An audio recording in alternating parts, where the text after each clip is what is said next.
Hola, ¿cómo están?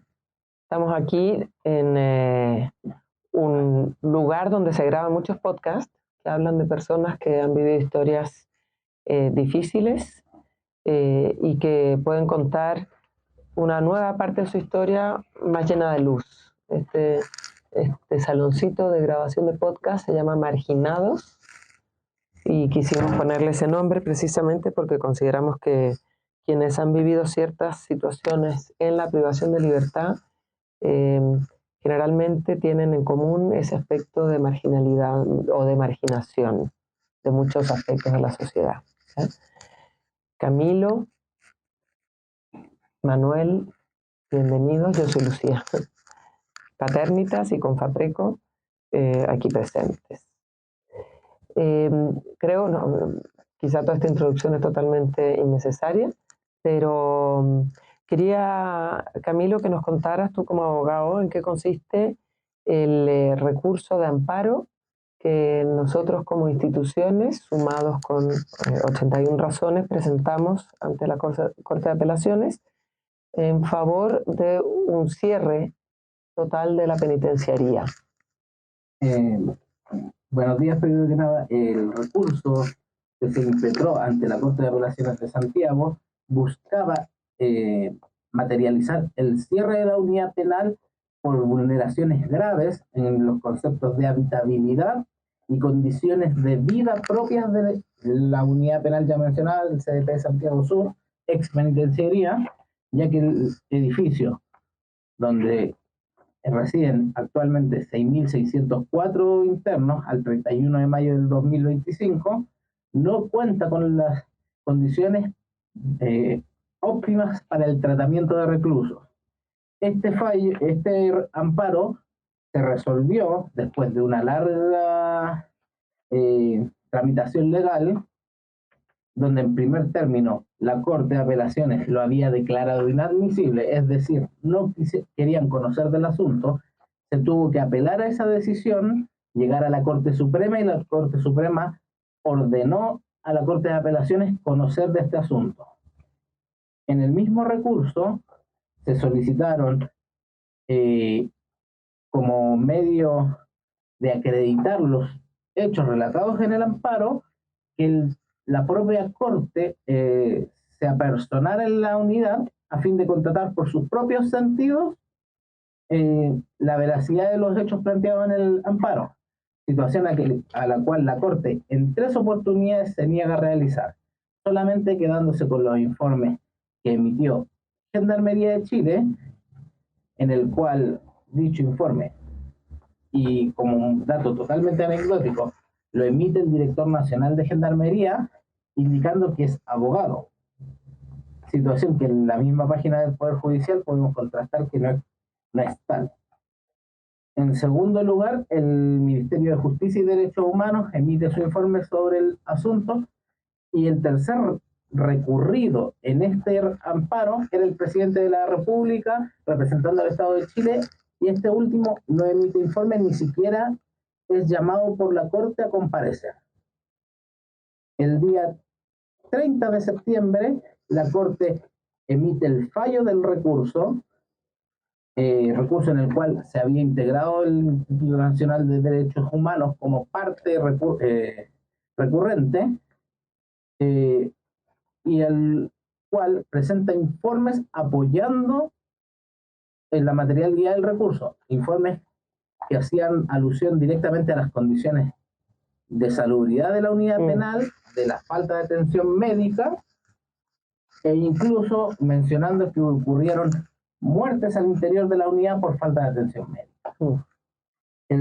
Como ya indiqué, el 30 de septiembre se falla este recurso por la Corte de Apelaciones, y el fallo, a grandes rasgos, indica que la Corte no puede ordenar el cierre porque carece de las facultades para hacerlo, ya que señala que el cierre de la unidad penal solamente se puede hacer por un decreto supremo, y bien sabemos que el decreto supremo solamente lo puede dictar el presidente de la República.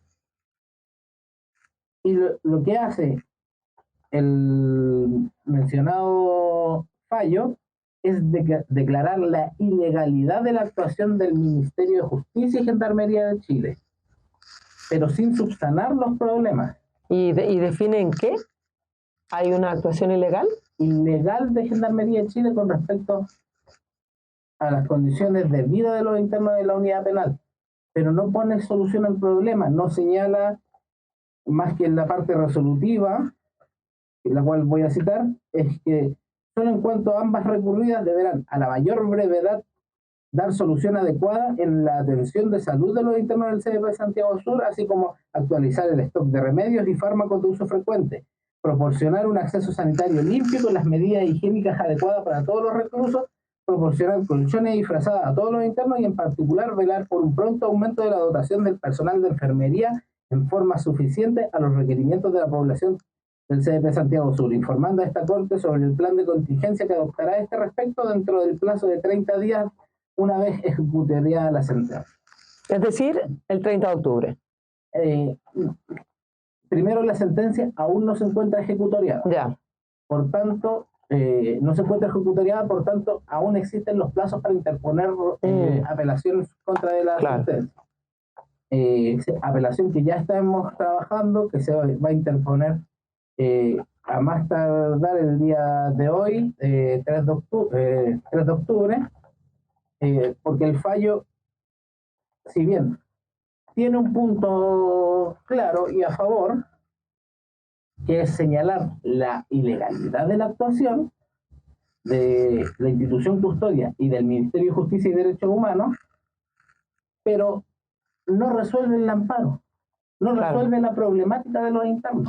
A ver, Camilo, mira, yo aquí te escucho clarísimo lo que se presentó, lo que resolvió la Corte, y a la vez como que trato de ponerme en el lugar de quien simplemente es uno más, un chileno más, que ve las noticias todos los días, y se preguntará si queremos más cárceles, cómo y por qué cerrar una cárcel, o sea, cómo y por qué pedir que cierren una cárcel, ¿ya?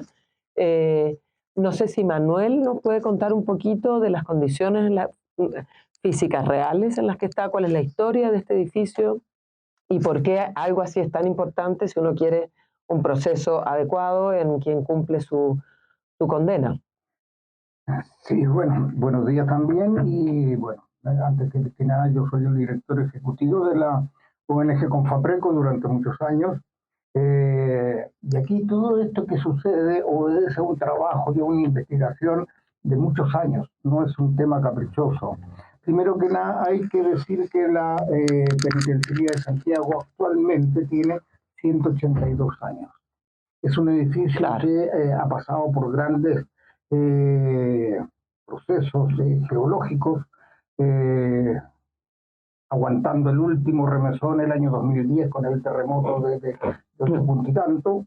Entonces ahí tenemos una población que se encuentra en riesgo porque ese edificio construido en 1843 no tiene las condiciones estructurales para soportar todo este tipo de movimientos, es decir, tenemos un peligro constante. Segundo, ese edificio fue construido junto con el nacimiento del sistema penitenciario, que es el que está actualmente funcionando con algunos arreglos y unas pintadas que le dan de vez en cuando. Entonces, ¿qué ocurre? Resulta que en nuestro país desde hace algunos años atrás, unos 4 o 5 años atrás, viene sufriendo nuevos fenómenos delictuales. Hoy día se habla del crimen organizado, la invasión de algunas organizaciones como el Tren de Aragua, pero sin embargo enfrentamos esas condiciones hoy día con este edificio, donde 6.600 personas viven en una estructura hecha con capacidad para 2.400. La pregunta es, ¿el Estado está respondiéndole a la sociedad con estos fenómenos? Todos hoy día populistamente están en la línea y en la onda de querer construir unidades penales de alta seguridad, creyendo que eso resuelve el problema. Fíjese que aquí tenemos un problema de una sobrepoblación que también se arrastra desde hace bastantes años, de más de 66.000 presos. Y la pregunta que nadie se hace, que lamentablemente nadie la quiere averiguar, es qué hace el Estado y la institución para mejorar esa calidad? ¿Por qué tiene a 66.000 presos? Por una pregunta muy sencilla. ¿Cuántos de esos 66.000 presos están a 2 meses de cumplir condena? A 4, a 6, a 8, a 10 y a un año. Si uno se hace esa pregunta, lógicamente viene otra interrogante, y esta interrogante es: ¿el Estado está preparando a esos internos para su encuentro con la sociedad? ¿Están participando activamente de procesos de reinserción? ¿Cuántos ahora, acortando la pregunta, cuántos de esos hoy día están cumpliendo sentencia en la penitenciaría de Santiago están en procesos de reinserción? Entonces, ¿tienes el número? Es que no está, porque no hay espacio. No se puede atender a una población seriamente para una transformación de vida en donde no hay los espacios, no están los lugares. Y también es un poco lo que en el relato del recurso y en las respuestas que hay, dicen que no tienen los espacios, no hay los lugares. Eso se reconoce y por eso el recurso se acoge en el sentido de que sí existen las vulneraciones. Entonces, una pregunta entonces, Camilo. Si la Corte acepta que existen estas vulneraciones, ¿qué tendría que hacer la Corte? ¿Qué tendría que haber hecho? ¿Cuáles son sí sus posibilidades? Porque dice que eso no le corresponde, que es decreto supremo, que sí puede hacer.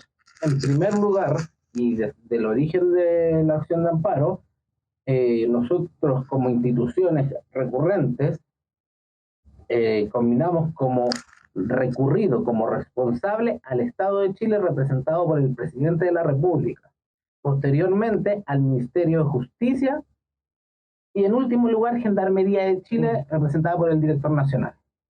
Son ellos quienes pueden dictar el decreto supremo para el cierre de la unidad penal. Ellos tienen y la Corte podría obligar a dictarlo si las condiciones de habitabilidad de la unidad penal pusiera en riesgo la vida de los internos, cosa que se podría haber acreditado simplemente con una inspección personal de la Corte en la unidad penal, donde los ministros con sus propios sentidos hubiesen observado, hubiesen visto cómo los internos del módulo C, que son los aislados, no tienen un baño, donde tienen que hacer sus necesidades fisiológicas en bolsas de plástico, que incluso le pusieron un nombre a esa conducta, las guaguas, que son bolsas de plástico que están llenas con sus desechos, que las tiran fuera del módulo. Obviamente para tratar de, entre comillas, mantener un poco de salubridad dentro de ese aislamiento. Un poco de humanidad dentro de esa cárcel. Situaciones que se podrían haber constatado y por tanto haber acreditado. Otras situaciones que se podrían haber acreditado por la inspección personal de la Corte en la cárcel es el debilitamiento de los muros. Porque en múltiples reportajes de la prensa que se realizaron allanamientos, que encontraron 70, 80 estoques, esos estoques son fierros. Y son fierros de los muros de la cárcel. Se desviste, claro. Se muelen los muros, buscan el fierro y se arman armas con ello. Esos muros les vuelven a poner los fierros para volver a concretar. ¿Cómo? No, lo dejan así y poco a poco las estructuras se han ido debilitando. Situación que la Corte podría haber constatado con sus propios sentidos. Y no quiso hacerlo. Y no quiso hacerlo. En 3 oportunidades se solicitó y la Corte no lo quiso hacer. No, que era una facultad de la Corte decidir si lo hace o no. Tú tienes aquí el borrador de lo que va a ser tu apelación, digamos, ¿no? Al fallo. El borrador de la apelación. ¿Qué quieres pedir en este borrador? En primer lugar, que los autos se eleven a la Corte Suprema para que sea la Corte Suprema quien decida, como en toda apelación, y que se acoja el recurso en su totalidad, porque ahora se acogió parcialmente. Solo en los puntos de salud, de entrega de colchones disfrazadas y de aumento de personal en la enfermería. Pero ninguno de los otros puntos mencionados en la acción de amparo, por ejemplo, que los internos no pueden hacer denuncias con sus abogados porque no hay una sala donde pueda entrevistarse el abogado con el interno, que se tienen que entrevistar en un espacio abierto entre la cuarta y quinta reja, donde están todos los custodios escuchando, escuchan todo. donde no pueden decir, no, el funcionario él, me pega, o donde el funcionario no me deja ir a la enfermería. Claro. Donde por culpa de otros internos mi vida corre peligro. Tampoco, porque todos escuchan esas conversaciones. Entonces nosotros queremos que eso se acoja. Que se acoja en su totalidad el recurso, Ya. porque las vulneraciones son graves y están manifiestas. El año 2004 ONG Confaprecco hizo un informe con respecto a eso quería ir. ¿Cuál es la historia de esta búsqueda en el fondo? ¿Cuánto tiempo se ha hablado de esto? No es solo Confaprecco, yo sé que el INDH también recurrentemente hace informes. Y yo vuelvo a lo mismo, porque nosotros estamos súper identificados, ¿no? O sea, esta es una vocación que tenemos de ir al encuentro de personas que sí cometieron un delito que además tiene una pena que se debe cumplir, pero esa pena no significa que la persona, al empezar a cumplirla, con ciertas características, y luego de tramitada toda su condena, vaya a salir peor ser humano de como entró. O sea, lo que uno espera de quien delinque y cumple una condena es que esa condena, ese proceso de cumplimiento de la condena, lo pueda transformar en esa manera de pensar para volver a la sociedad a hacer ese aporte que probablemente sueña hacer, primero para él mismo, para su familia y también, consecuentemente, para la sociedad. Todos queremos eso, ¿ya? Pero no es posible porque las condiciones, incluso físicas, no lo permiten. ¿Cuánto tiempo hace que se hacen informes, requete contra informes, de nuevo informes? Esto tiene una historia bastante larga, bastante larga. La preocupación, y un poco para darle un contexto y que la gente tampoco no malinterprete, no es que nosotros estemos defendiendo al delincuente que cometió delito, estamos defendiendo a un ser humano que se equivocó en la vida. Y la idea es que esta sociedad no solamente contemple el yo te aprieto los dedos con la puerta y sufre harto, sino que también cuando esa persona, tal como usted dice, porque cada preso, nos guste o no nos guste, es un vecino. Claro. Y la pregunta es, ¿cómo queremos que ese vecino viva junto a nosotros? Entonces, ese es nuestro trabajo. Y esto nace allá por el año 1999, donde se comenzó a estudiar todo este problema, lo que pasaba dentro de la penitenciaría, que es el monstruo más grande, el monstruo penitenciario más grande de Chile. No hay ningún otro penal como ese. Entonces empezamos a trabajar y quisimos saber cuánta gente albergaba ese lugar y para cuánta gente estaba construida para tener al menos algunos resultados positivos en torno a la reinserción y la rehabilitación de ellos. Ahí en un trabajo... Perdón, Manuel, hasta el 99 no había nada. No existía nada. No existía información por transparencia, nada. No. El Consejo de la Transparencia se crea casi 10 años después. Ya. Ahora, ¿qué es lo que pasa? Que nosotros nos preocupamos porque vimos que ese monstruo estaba creciendo. Era un lugar donde metíamos gente, era un depósito, un vertedero humano. Quisimos saber cuál era su capacidad. Su capacidad era de 2.300 y algo, no tengo el número exacto, pero eran 2.300 y tantos internos que podían habitar. Dimos la relación, cuántas celdas habían en cada calle y galería, cuántos baños para las personas que debían habitar ahí y cuántos debían habitar según los metros cuadrados de cada celda. Se hizo ese informe y se presentó al gobierno. Aunque ustedes no lo crean, ni siquiera dieron las gracias. Ni siquiera nos dijeron, pucha, gracias por la información. Y era primera vez que había una información que permitiera tener una visión consolidada. Y es un trabajo que duró como un par de años en hacerse para tener la certeza y la seguridad que lo que ahí se entregaba era efectivamente real.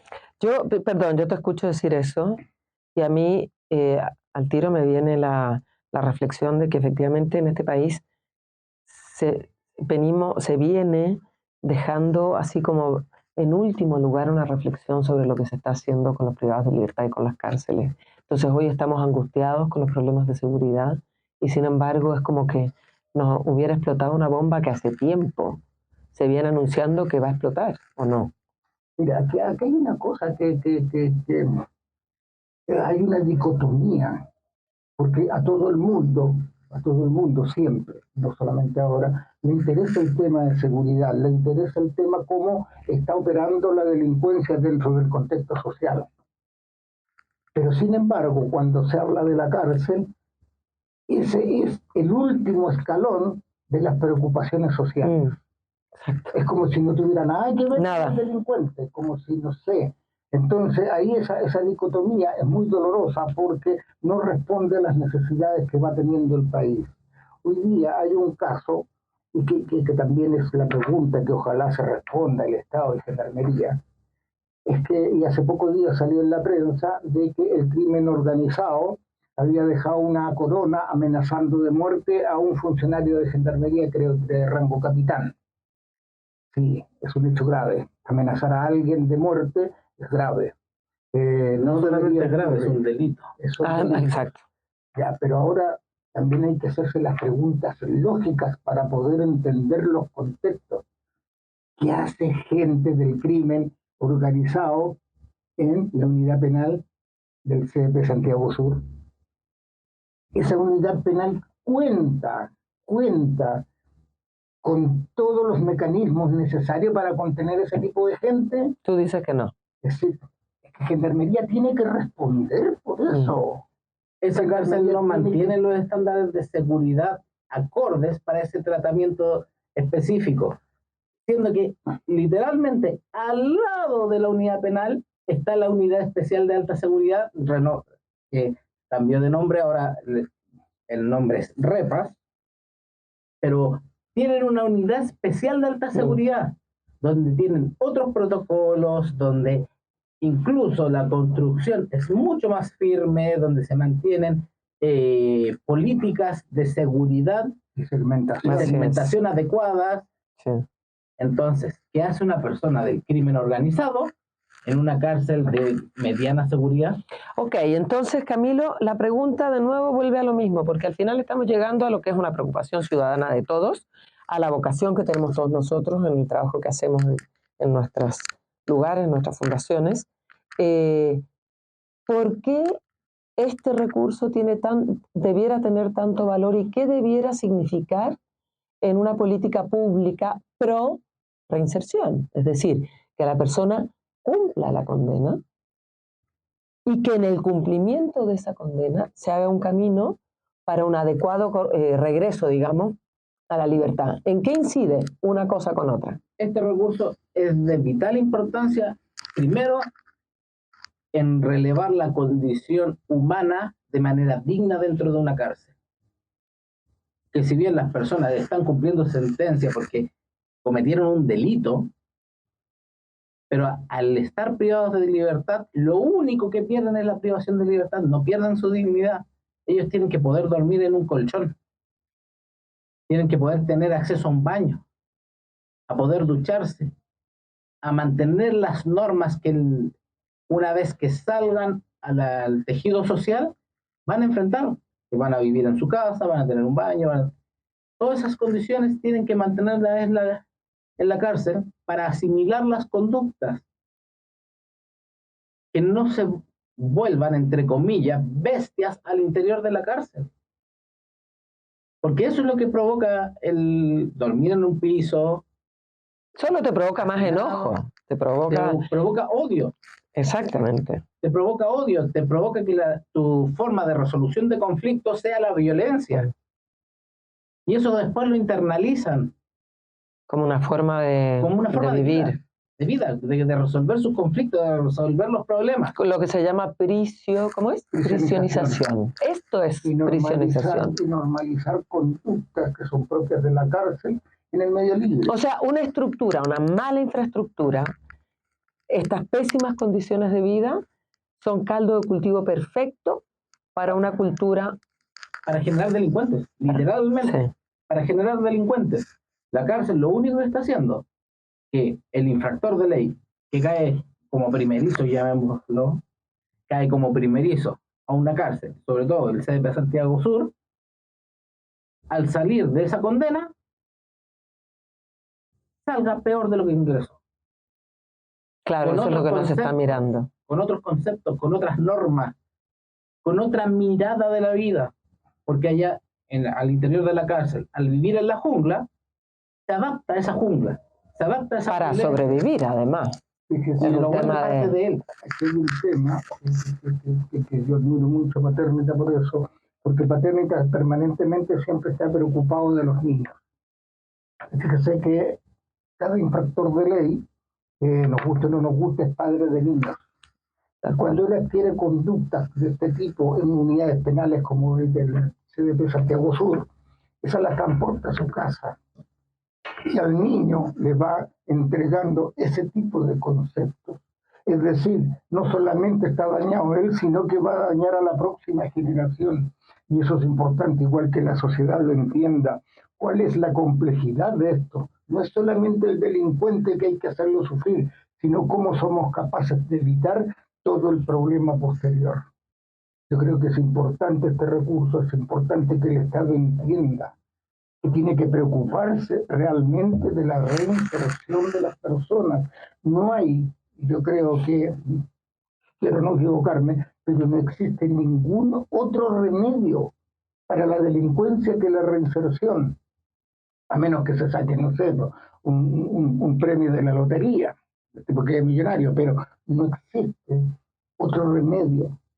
Y la delincuencia no es una cosa, a ver, no sé si vale el ejemplo, pero de repente uno quiere averiguar por qué el ser humano llega a condiciones extremas, a ese tipo de actitudes. Y fíjese que alguna vez hice el ejercicio y me fui a una maternidad a ver los niños. Y había una serie de niños recién nacidos y otros con algunos días. Y me hice la pregunta, ¿cuántos de ellos son delincuentes? ¿Cuántos de ellos vienen ya predispuestos? Con el ADN, claro. Pero no, pues no. Que uno se hace el análisis y ninguno. No. Esta sociedad, lo que somos nosotros, es lo que se va a reflejar en esos niños. Entonces, si no nos preocupamos de estos temas hoy día y de saber que la cárcel no es un lugar de venganza, sino tiene que ser un lugar de justicia, hasta que mientras no comprendamos eso nos vamos a ver perdidos. Mira, yo quiero corregirte un poquito en lo que somos nosotros se va a reflejar en ese niño. Yo creo que las decisiones que nosotros tomamos hoy, los espacios, las oportunidades, la forma de entender el conjunto de elementos de la sociedad van a entregar a un niño que nace alternativas para crecer hacia un camino de virtud, de crecimiento, de trascendencia, o hacia un camino de odio, de desesperanza y de inmanencia. Entonces, creo que es sumamente importante el que este amparo, ojalá, de verdad, sea escuchado plenamente, se reconozca, se tomen acciones, porque no es un capricho, no es voluntarista, no es decir, ok, ciérranlo porque queremos que lo cierren. Es que hay tanto detrás de eso que puede significar un cambio, ¿no?, en toda la cultura. La misma Corte de Apelaciones en el fallo reconoce que esto no es un recurso antojadizo. Reconoce que la labor que hicimos las instituciones involucradas en este amparo es loable, pero se quedan en eso, en esa manifestación. Claro, no más resuelven, fácil quedarse ahí. No resuelven. Dicen, no tengo las atribuciones para hacerlo. Vale decir, la Corte se volvió un león sin dientes. En este caso particular, hay otras cosas que... Yo sería más atrevido respecto a eso, directamente, es mi opinión personal. Yo creo que hoy día la justicia y nuestras cortes son cobardes. No se atreven a tomar las decisiones que correspondan, simplemente por miradas personales, por miradas partidistas, por miradas institucionales. O por también en el fondo la opinión pública y... Esto es un problema país. Sí, nos estamos claros. claros. Nos afecta a todos, a estamos moros claros. y cristianos. Entonces, si nuestra justicia no es capaz de tomar decisiones para que un país avance, para que un país tenga una mejor calidad de vida en todos los sentidos, es decir, ¿qué esperamos después? ¿Qué es lo que viene? Entonces, eso es lo que nosotros tenemos que abrir y dejar en claro, que este recurso busca mejorar las condiciones de un país. Sí. No dañarlas. Buscamos mejorar las condiciones del país. Yo creo que esta es una buena forma de concluir esta conversación, porque no va a ser la última, es la primera, pero esperemos que después de este recurso, de esta apelación, tengamos la siguiente más esperanzadora. Y ojalá después contemos el resultado como una cosa positiva. Sí, y que unamos a muchos más en este esfuerzo, en este propósito. Camilo, ¿quieres? A mí me gustaría decir unas palabras al final. Bien, reconozco que en este fallo hay cosas muy buenas que la Corte sí hizo. Primero, reconociendo que la normativa internacional sobre el tratamiento de reclusos es totalmente aplicable en Chile y se debe ejecutar de esa manera, lo dice textual en el fallo del recurso. También que declara ilegal el actuar de Gendarmería de Chile y del Ministerio de Justicia en relación a las vulneraciones que aparecen en el amparo. La Corte lo que no hace bien, en lo cual su actuar fue débil, fue en resolver el asunto. Porque indicar que le deja a los recurridos 30 días para elaborar un plan de contingencia, siendo que ese plan de contingencia pueden plantearlo en términos ambiguos. No, de aquí a 15 años les vamos a entregar colchones, frazadas a todos los internos. ¿Solucionan el problema? No, simplemente es un fallo que va a ser de papel. Que va a ser de papel, que no va a generar un cambio. Este recurso no es, su horizonte no es dañar al país, no es generar que delincuentes salgan a la calle, no. Es hacer que las instituciones hagan lo que corresponde. El fin de Gendarmería es rehabilitar gente. No es solamente custodiarlos, es rehabilitar gente. Que la persona que cae en sus manos salga un hombre de bien, no vuelva a delinquir. Correcto. Y en eso ha fracasado. Ha fracasado. Y nosotros lo que buscamos con este recurso es que la dignidad vuelva a las cárceles. Que las personas vivan de una manera digna, para que cuando salgan de la cárcel puedan volver a ser hombres de bien. Muy bien, pues muchas gracias. Igual, buena conversa. Estamos con un poco de pena, pero yo tengo fe de que esto va mejor. Bueno, gracias. Ya, pues un gusto. Igual.